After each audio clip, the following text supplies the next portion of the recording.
The following podcast is a next level production.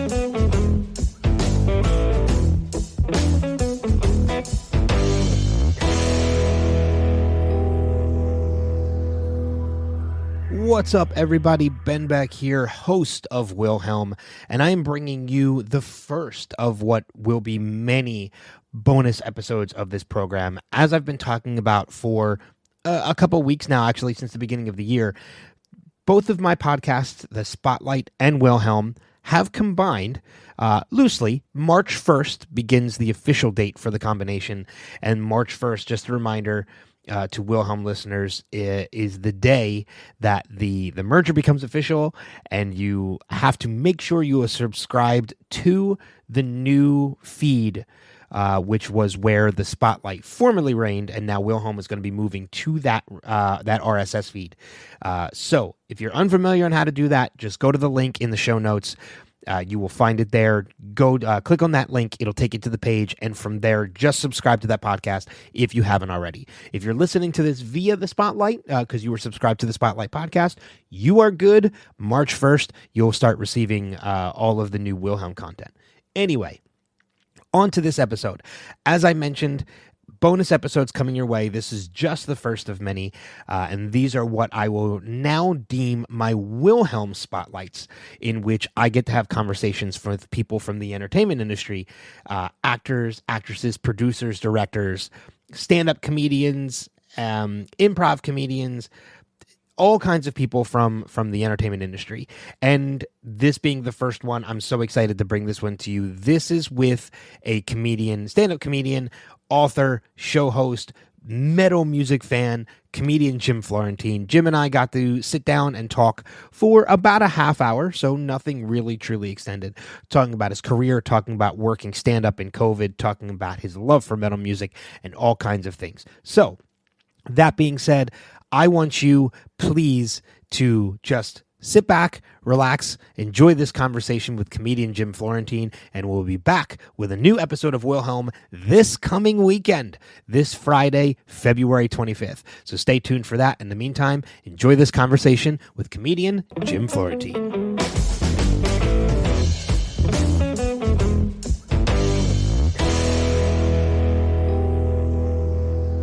My guest is a stand-up comedian, fellow podcaster, author, show host, and metal music super fan.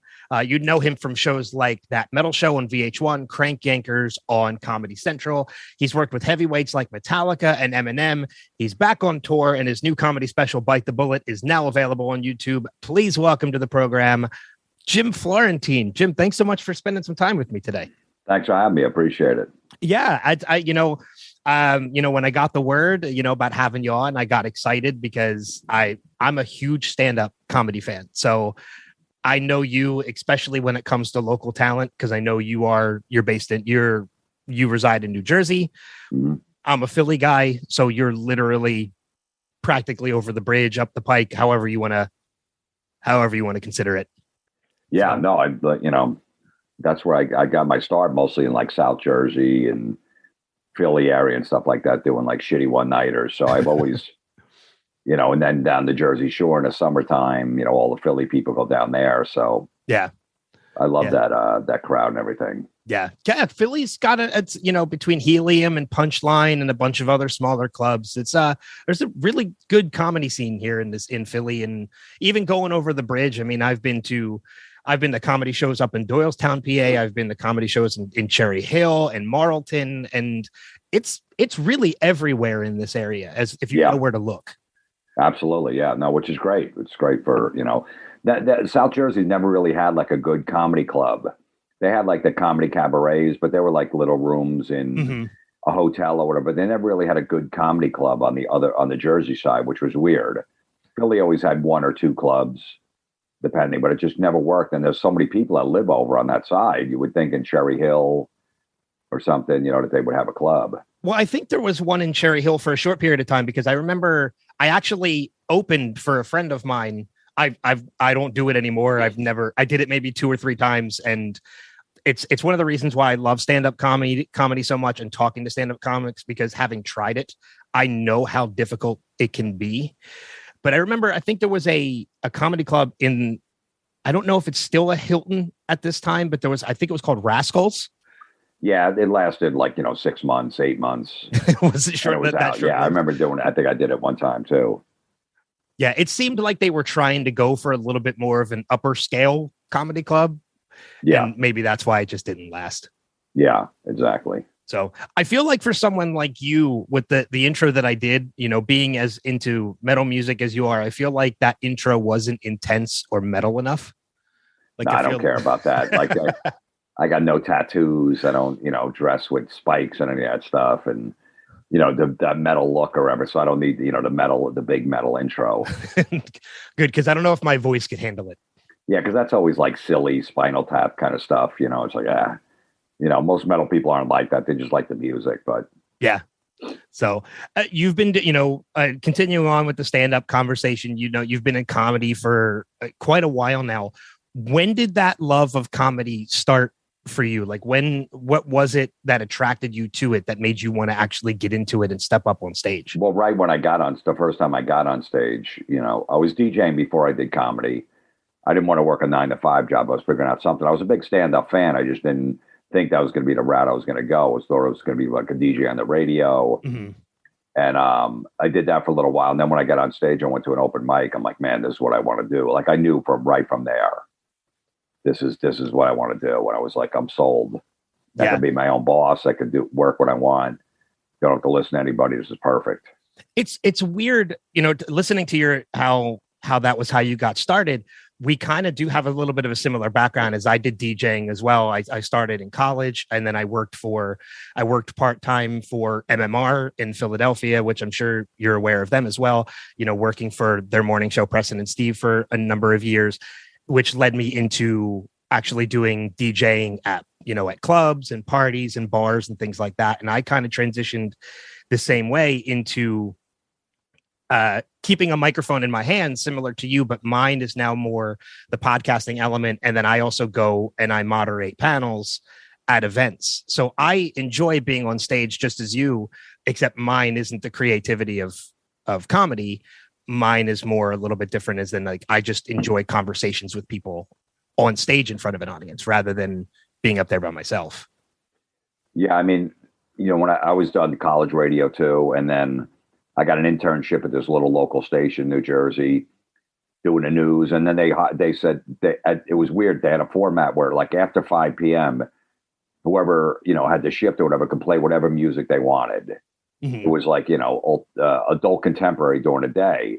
So they gave me a shift on like a Thursday night from like 6 to 9 where I could just play. And I I was just playing metal for 3 hours. It was great. I'm like, this is awesome.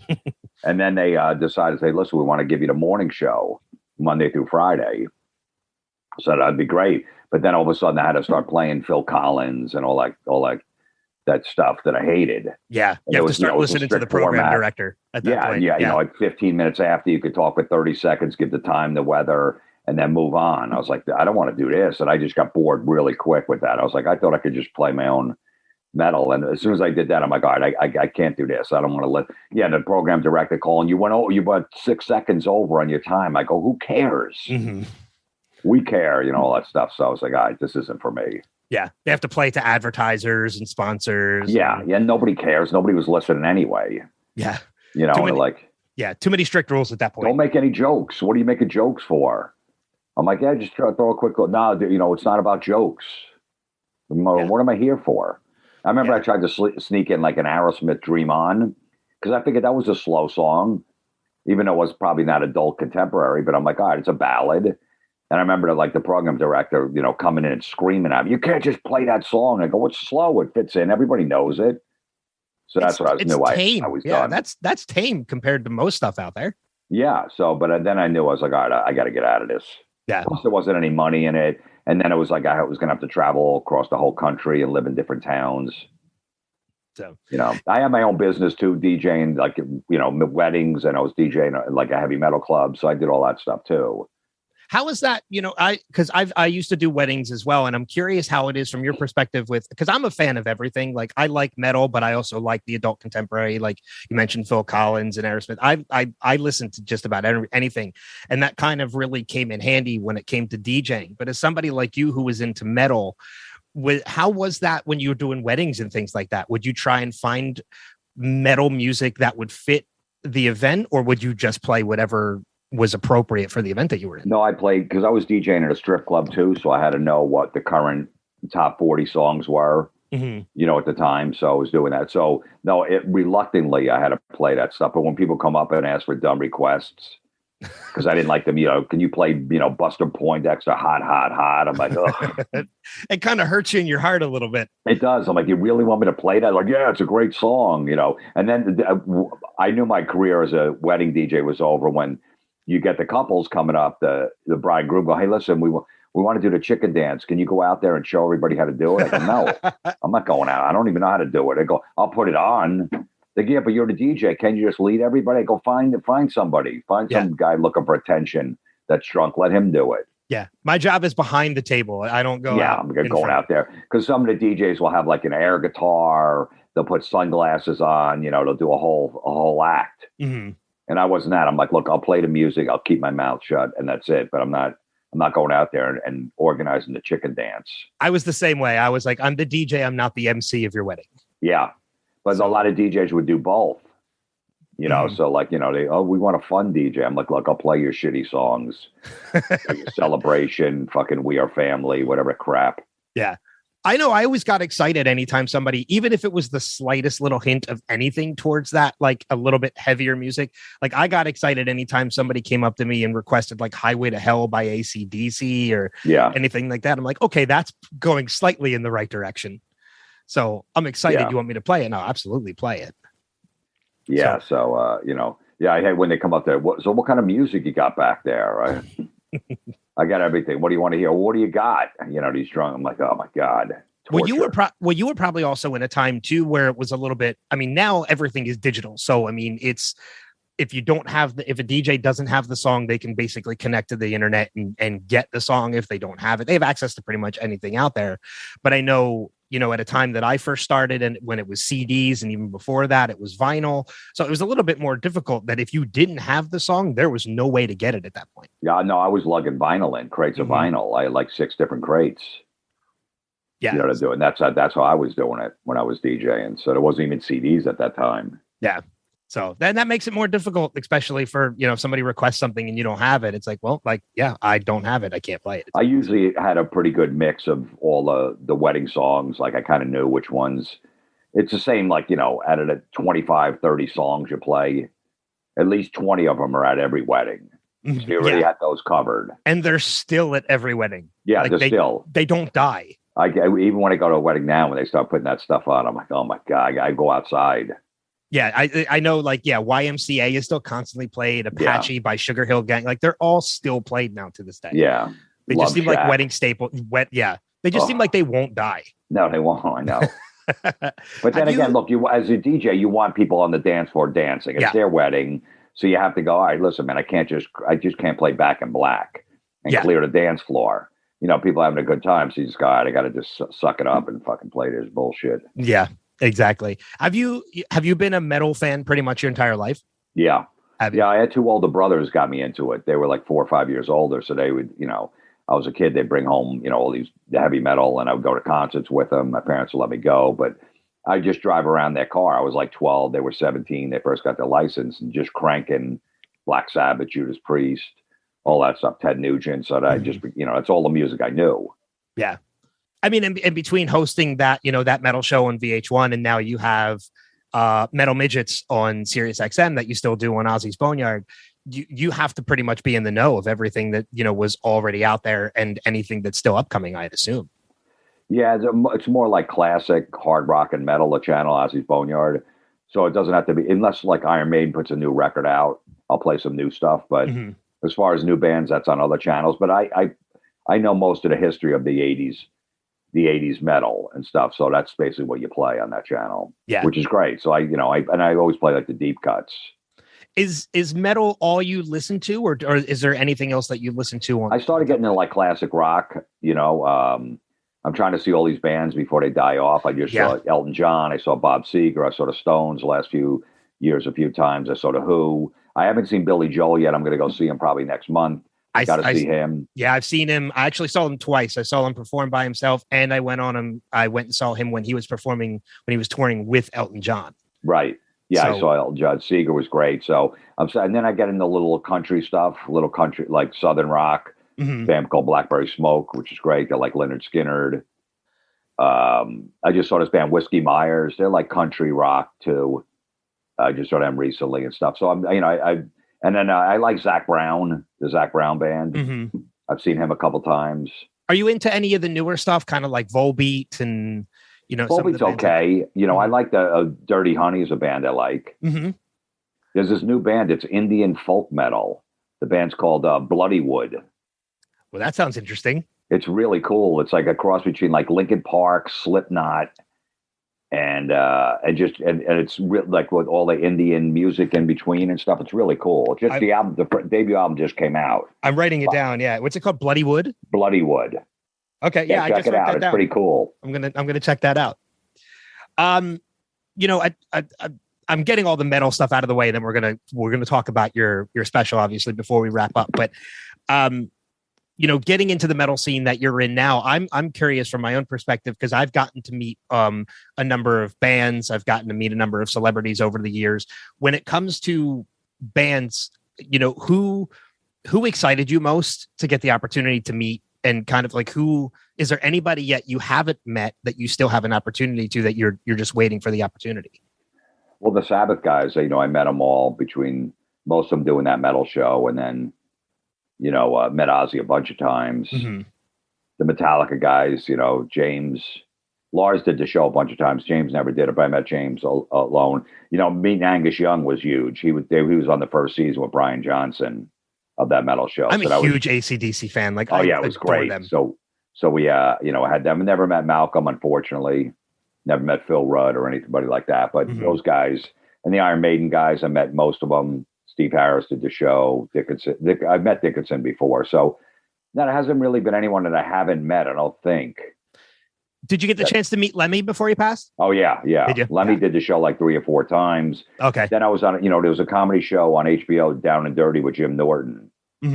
Jim was the host of the show and bring out comics, and Lemmy was the DJ on the show. So Lemmy and Jim would go back and forth. So I was one of the comics on that show. So yeah, I met Lemmy a bunch of times. And if you ever went to the Rainbow Bar and Grill in LA, he was always there playing Pac-Man, drinking at the bar by himself. that's go over and say hello to him, buy him a drink and shit. So Lemmy was amazing. He was the best. Yeah. Motorhead was a huge influence on me as well. And, even, I don't know if you've ever seen the movie Airheads with Brendan Fraser and Steve Buscemi. Like, Lemmy gets mentioned as God in the movie, and it's just, he was a big influence. That was a bummer of a day when Lemmy left us. So, transitioning a little bit into more of the comedy aspect of it. I know a lot of people would know you as Special Ed from Crank Yankers, which ran for 2 seasons. How did that come about? Was that the relationship with Jimmy Kimmel being a fan? And Jimmy, I was just doing prank calls. I was messing with telemarketers, incoming calls, and they would call, just sit around and mess with them. And I had put a couple of CDs out on my own, no label, no nothing. And I mailed them in the Howard Stern show, and Howard started playing them on the air. And Jimmy was a fan of Howard Stern, and he heard that. And right at that time, they were looking for guys to do prank calls. And I was doing that character, and he was playing. He was like, dude, we want that character on the show. I didn't know Jimmy before that. He just heard it through the show, and he contacted me, getting my phone number, and offered me the job on the show. So, that ran for like 4 seasons. Then it came back. We did 2 more seasons recently of the show, which is off everybody's radar. Nobody even knows it's back on the air because, Comedy Central doesn't really have a big buzz about that channel anymore. But so they brought it back after like 12 years. Oh yeah, because I wasn't even aware that it came back until you just mentioned it. I did the 2 characters, Bobby Fletcher and Special Ed, on there, so that really helped my career out at the time. It was amazing because the show was, at first it was slow getting off the, but then all of a sudden it took off, and it was big for 2 or 3 years. Yeah, and there's only a shelf life at some. I mean, at some point it's like, okay, it's the same prank calls over and over again, same characters, so it needed to go away. And then 12 years later, people were excited that it came back. And you still hear people doing their own special ed impressions and, and things like that. So I mean, it made an impression on people. And I used to just do that because me and my friends growing up watching football or baseball, whatever, and our team scores, I just start yelling like special ed, just be an idiot to make them laugh. My team scored the touchdown, and then I started doing it on phone calls. All my friends that I grew up with, like, I can't believe you're making money on that. I can't believe people everywhere in the country knows that special ed thing. You've been doing that since you were 10. I'm like, I know. Who would have thought? Do you still do it now? Do you still do the occasional prank call every once in a while just for the hell of it? Oh, yeah. I'm working on a new telemarketer CD. I do. Most of my stuff is when incoming calls. Mm-hmm. When they call, that's how I started. And the Crank Yankers is obviously outgoing calls. Yeah. But yeah, I'm working on another one now. I've done six terrorizing telemarketers. It's called 6 albums. Especially now there's like an influx of like all those calls coming in about car warranties expiring and things like that. Like, mortgages, all that stuff. And then healthcare. I just got my house phone reconnected. I had it disconnected, I'm like, well, I don't need a house phone anymore, but to get the telemarketers to call. As soon as I plugged it in the wall, the phone was ringing off the hook. Yeah. Oh, because they feed on it. I mean, it's like they see those new numbers and they go with it. And then if you like the home warranty one, like I'll mess with the guy, maybe it's not a good call, whatever. They'll keep calling back. Like maybe it won't be the same guy, but different people at different times of the day, like 3 days later from the same company, because they know that's an active number. Somebody actually was on the phone, stayed on the phone. So they'll call like 10 times, which is great. It's great for me. Yeah, because I've told people that before. Like, if you don't want those telemarketer calls, you're going to get them either way. But the moment you answer it, they know it's an active number and it's now on like 10 other lists. And it's just going to keep going. So, but for someone like you that does that kind of thing, and it is a matter of income and exposure, it's perfect for it. It's a great time for you. I'm the only guy that would definitely not sign up on the do not call list. I don't want to be on there. Yeah. No, the phone rings constantly. There's some points where I can't even pick it up. Like it could be a good prank call. You never know. Mm-hmm. But I'm like, I'm too busy. I don't have time. How do you record something like that? Like, do you have a setup already ready to go? A recorder hooked up to the phone, a little recorder hooked up to the phone. And does it record every time you answer the phone? So okay. Yeah. That's a good way to do it, so that this way you never miss an opportunity. Right, yeah. So I used to have used it like an old school cassette, like Radio Shack cassette recorder. Mm-hmm. Then I'm like, all right, I gotta update the equipment a little. Yeah. But yeah, so that's how I do it, and just you never know what's going to be on the other. Look, you can be great on the call, and I never really I never know exactly what I'm going to do until I hear what they're talking about. And I hear some kind of phrase they say, maybe I'll just go with that. But I have to get under their skin. They have to get annoyed for it to be a good call. Have you ever had a call where you've broken character just because it's been too funny even for you? I try not to, without video, it's a lot easier not to break character. Mm-hmm. You can just put the phone away. So I'm usually pretty good at it. I'm sure it's probably easier not having anybody in the room with you. Absolutely. Too. Yeah. Nobody in the room and there's no video. So if if I'm face to face with the person, I could crack. Mm-hmm. And definitely, but on the phone, it's easy not to. Or if you see somebody else cracking, like in your peripheral, it'll cause you to do it the same way. Yeah. So I'm looking forward to hearing the new stuff when it comes out, because I love stuff like that. Yeah, no, I've been doing it for a while, and it's just like I was bored. I'm like, I might as well do another one.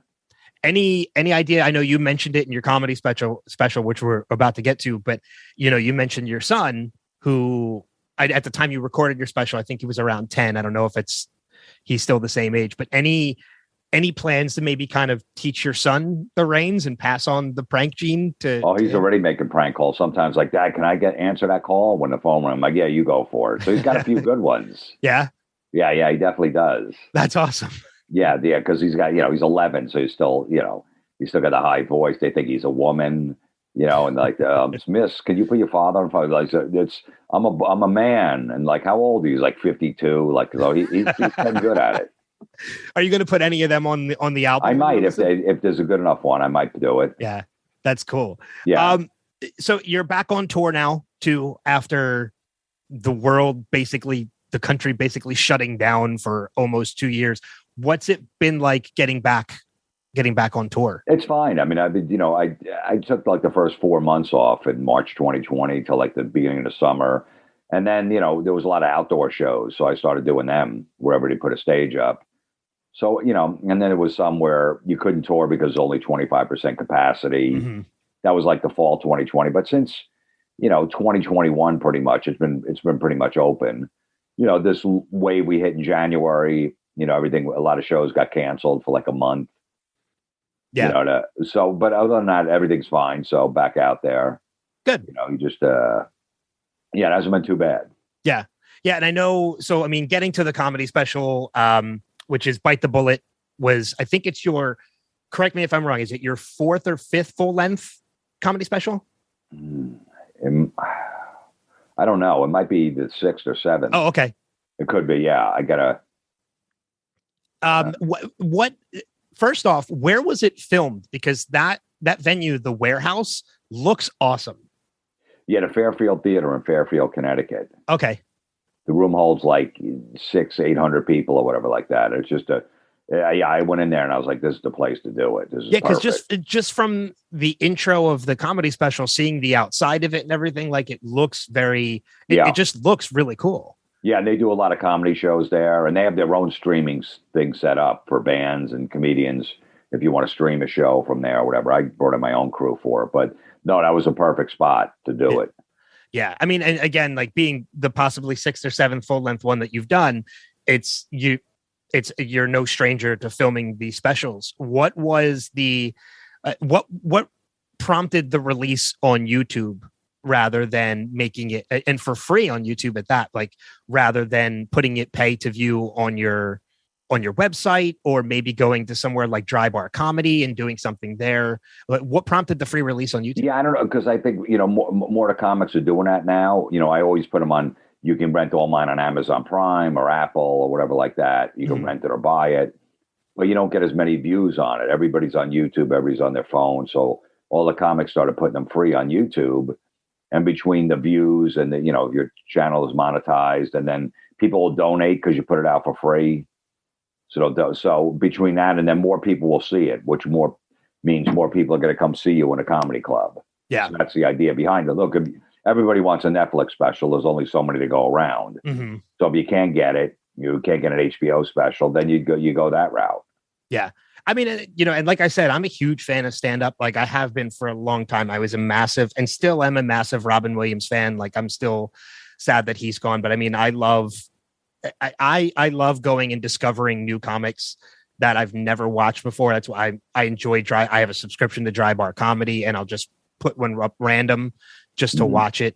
YouTube stand-up comedy specials, Netflix. I've seen a number of people I've never even heard of before. So, every opportunity I get to watch a stand-up comedy special, whether it's especially free on YouTube, I jump at the opportunity. Yeah, like I said, because it's, they're usually hidden behind a paywall, which is good too. But it's like, what, I'm going to do this. I'm going to put it out there and, keep promoting it. And, there's a bunch of clips you keep putting out. Mm-hmm. And if one of those goes viral or whatever, who knows, the thing could blow up. So, and your YouTube channel, yeah, I mean, you're putting out stuff, quite often. I mean, whether it's little clips. I mean, we were talking right before we started recording. I was watching a clip of you ranting about Bob Evans putting up prime rib all day, which was hysterical. But it's a 2-minute clip. It's something that's easy to watch, and and every other number of days, you put up something if it's just something small. So it keeps that attention and it keeps people coming back. And like you said, monetizing your channel, it kind of helps towards doing all that. So yes, I can see the appeal of releasing it free on YouTube. Yeah, and eventually all my podcasts are going to be on YouTube, released on YouTube, but also on iTunes too. So the audio of the podcast for the week, because I usually do 2 a week or whatever, will be up on the YouTube channel too. So I'll just start building it, see where it goes. You never know. I've been trying to do that more. Like I'm on all like Apple, Spotify, like all of that, and I get decent numbers on there. But I'm trying to like kind of train myself to release it on YouTube when it comes out, so that I can try and build even more on that. As much as I watch YouTube, posting on YouTube is a new venture for me. Right. So I'm trying to just kind of train myself. Yeah, I mean, I know everything changes. Every 6 months is a new platform. Go here, do this. So it's like, so I'm just gonna, but YouTube's always been there for a long time, and people are making good money on there. And just, it's basically you're playing it's your own TV channel basically for your fans. Yeah, that's the way I look at it. So. Yeah. Before we wrap up, you mentioned the podcast, and I did want to bring that up. I love the title. Everybody is awesome, or everybody is awful except you. Yeah. Tell me a little bit about the podcast, because I mean, as a fellow podcaster, I wish I had more time to listen to podcasts as much as I enjoy podcasting. So I'll freely admit I haven't had an opportunity to listen to the podcast yet, but it's presented by Barstool Sports. Tell me a little bit about it so that my listeners can go and check it out as well. It's just me ranting about, like, almost like that Bob Evans prime rib all day. It's like things on social media. Fans of the podcast will send in stuff they didn't know that I'll hate.